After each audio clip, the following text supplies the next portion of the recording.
Joining me now is the Mayor, Jan Claire Wisdom from the Adelaide Hills Council, where the Cuddly Creek fire has destroyed over 70 homes.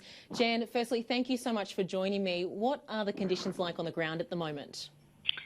Look, thank you for asking, because of course our thoughts are also with you over in New South Wales, and this is the time to acknowledge the magnificent efforts that all of our volunteer fireys are doing. Look, the area here is still a watch and act zone. It's been downgraded from emergency, but we still have spot fires all across the zone. And the physical impressions I can give you is that we still have obviously overcast skies. We've got blackened fields. We still have smouldering along roadsides. I suppose the message here is that it's not safe. It is not a safe area. If you don't have to drive into it, avoid it. Some roads are open, but we've got stock on roads and we've got trees falling, and not all of that has been assessed yet.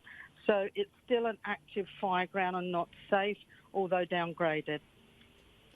Mayor Wisdom, have some people been able to return home, though, we understand? Some people, I believe, have been allowed to, but yesterday and this morning when I've spoken to people, a lot of people still haven't been able to get back, and so the distress for them is not knowing what the full situation is for them. But look, I've spoken this morning and yesterday to the community. Our communities here are sombre because obviously it's a devastation and it's a sad day, but they're very resilient, and we already have good leadership, and we've already got towns that are rising again. We have communities that have set themselves up, and we've got a really resilient attitude. And the same in the fire crews. The morale is really good in the fire crews. Their training has kicked in. They've also got good leadership, and they feel good in the job that they've done. Of course, everyone's tired and exhausted, but all schedules are being filled, is my understanding. We obviously heard today that it went from 15 to more than 70 homes destroyed by this blaze. What was your reaction and those that you've spoken to when that news came out today? Look, obviously that was really, really devastating news.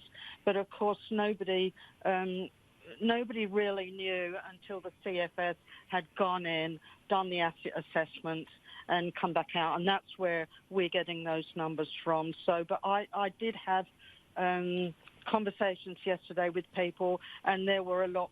It was clear the numbers were building up of people who just did not know what was going to happen. So, look, devastation, but our efforts still go on. We will rebuild. We will do everything we can to help them rebuild. Councils of this area, in this area, which is my council, this whole fire ground is almost entirely within our council area. What we will do with this is this experience will be absorbed into our community DNA, and we will rise from this more resilient and stronger for the future. Thank you very much, Mayor Wisdom. Just finally, when was the last time your area has seen fires of this scale, would you say? Well, the nearest one to this, and I think this one has been a little more dramatic, but the previous one was a couple of years ago with the Samson Flat fire, and at the same time there were fires over on the Eyre Peninsula. So they've been the biggest tragic ones we've had most recently. There have been smaller ones, but they've been the big scale ones. But I guess in a way this is one of the big ones that maybe we have been expecting over many years. But what we are seeing and what I'm seeing on the ground when I've gone round is that those people who have prepared their homes have done a brilliant job. And I know people who prepared their homes, left sprinklers on in all the right places, and then have left, and they have gone back, and the ground is black and smouldering. They have rows of fried agapanthus up their driveways, but the house has been saved. So there's some really excellent examples of what you can do, and I think that makes people feel really strong and really energised in themselves, quite empowered that they've been able to do this. But that's brilliant, but we also, of course, now need to look after those families that are going to need a lot of help, and that'll be a lot of well-being. So we set up relief centres. We'll set up a recovery centre soon, which will be in the long term.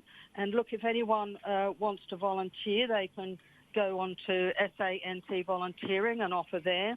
But the best help would be to go onto the website of St Vincent de Paul, and people can make financial donations there, and that would be fantastic. Thanks very much, Jan Claire Wisdom, the Mayor of the Adelaide Hills. And of course, our thoughts are with everyone who has been affected by the bushfires there.